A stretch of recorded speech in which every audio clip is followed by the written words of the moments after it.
Within 2 years, the world's first experimental service began. For preliminary evaluation of hovercraft as sheltered water passenger vehicles, SR.N2 was operated for 2 weeks in the summer of 1962 between Portsmouth and the Isle of Wight.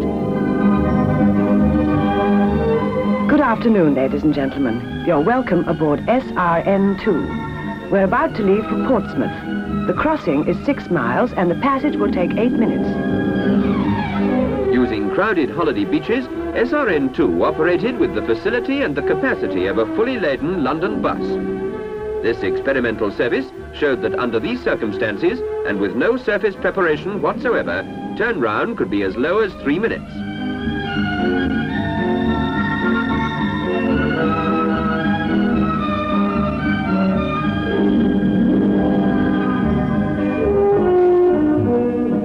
Passenger reaction was favorable, and the service proved that it is possible to operate to a tight schedule with this type of craft.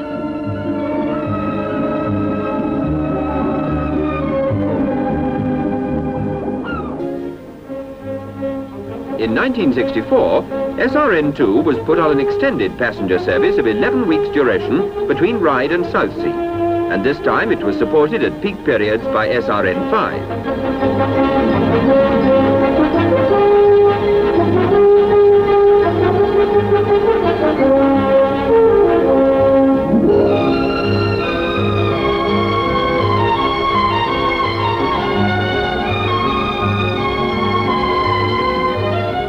Together, the two craft carried 30,000 passengers, 1,636 in 1 day alone.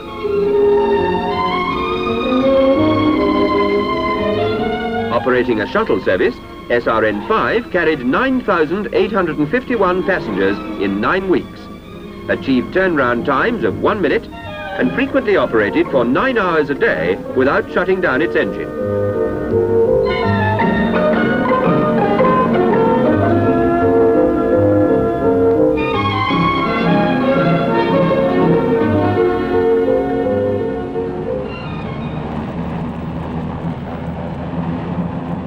From these early experimental services, the main partners of Hover Transport set up Hovertravel for a Solent operation.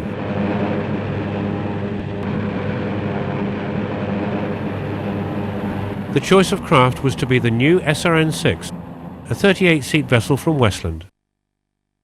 The Queen and Princess Margaret visited the brand new craft in 1965 at the British Hovercraft Corporation factory, and by 24th of July, the craft had entered service. Tickets costing 4 shillings and threepence were sold at the terminals serving Gosport, Southsea and Ryde. Initially no timetable was used, as the service was operated on a demand basis only.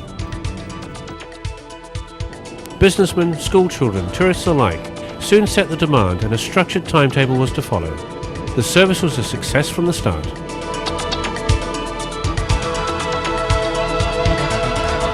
Gosport was used for refuelling up until 1967 when Ryde Terminal took over. The hovercraft had now become a realistic venture and the company had made its first profit of £4,000 by December 1966. The 38 passengers would board through a bow door for the 7-minute crossing.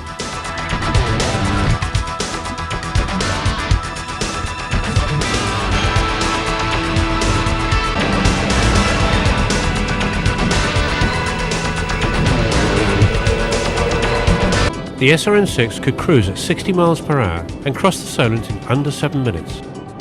Initially, with only one craft and one captain, up to 77 crossings per day could be made.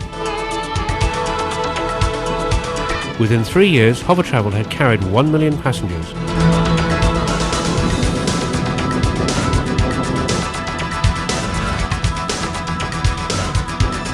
A single Rolls-Royce gas turbine engine was used to power the craft, which could carry passengers 4 feet above the surface of the water. The engine would drive an aircraft propeller and a lift fan to provide air to the skirt. Hovertravel initially ran a summer and winter service, but took a pause during the winter of 1968 to start charter operations and begin refurbishment of its first SR.N6, which had now accumulated 5,000 hours. An experimental service to Sandown was tried in 1966, when a second craft was delivered. but it soon became apparent that the best traffic was between Ryde and Southsea, which is the route that remains today.